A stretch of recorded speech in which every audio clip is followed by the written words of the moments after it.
पद्धतीने मुंबईला वेठीला धरला होता भर सणामध्ये, याचा राग संबंध महाराष्ट्रभर आहे आणि त्यामुळे संबंध कुणबी समाज जो एकत्रित झालेला आहे, एकत्रित आलेल्या समाजाने याच्यापुढे जोरकस आंदोलन करण्याचा निर्णय केलेला आहे आणि ते निर्णय करताना आम्ही भव्य स्वरूपाची एक रॅली विक्रमगड ते आझाद मैदान अशा पद्धतीने संयोजित करणार आहोत। गाव बैठका, तालुका बैठका आणि समाजातल्या सर्व विचारवंतांना बरोबर घेऊन बरोबरचे जे आमचे इतर समाजाचे घटक आहेत त्या घटकांना देखील जागृती निर्माण करण्याचा प्रयत्न आम्ही करणार आहोत आणि येत्या 1.5 महिन्यामध्ये एक जबरदस्त आंदोलन महाराष्ट्र सरकारला पाहायला मिळेल।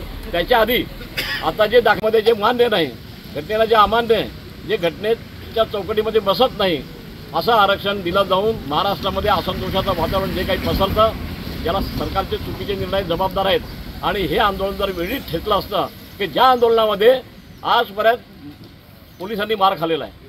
ज्यावेळेला जरांगेंनी पहिलं आंदोलन केलं, हिंसक आंदोलन, त्यावेळेला त्यांनी शेकडो पोलिसांना जखमी केले होते। यांची ह्या ठिकाणी प्रातिनिधिक स्वरूपामध्ये बैठक झाली।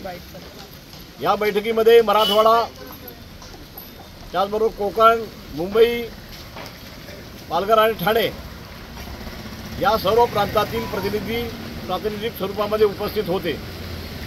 आज या ठिकाणी निर्णय करण्यात आलेला आहे।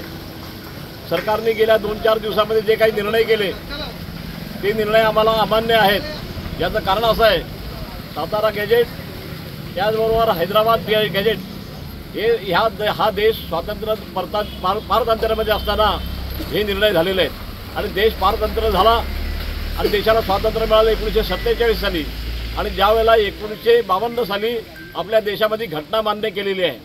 वारंवार 1955 सालापासून ह्या विषयामध्ये वाद तयार होतात। हे सर्व वाद आजपर्यंत कोर्टामध्ये गेलेले आहेत, हायकोर्टामध्ये गेलेले आहेत, अनेक आयोग नेमलेले आहेत त्याच्यावर।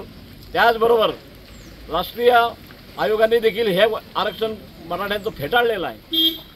अनेक आयोगांनी फेटाळलेलं आरक्षण, अनेक जे कोर्ट आहेत, हायकोर्ट आहे किंवा सुप्रीम कोर्ट आहेत, यांनी फेटाळलेलं आरक्षण पुन्हा त्यांना पुन्हा दिलं जातं आणि मागील दराने लाखो मराठ्यांना जी ओबीसीमध्ये जी एंट्री द्यायला लावलेली आहे मागच्या वेळेपासून, गेल्या 2 वर्षापासून, याचा आम्ही तीव्र निषेध करतो।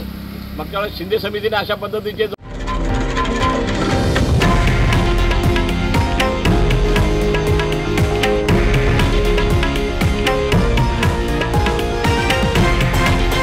हे आहे देशातील नंबर 1 न्यूज नेटवर्क आणि आपण पाहत आहात TV9 मराठी, एकमेव।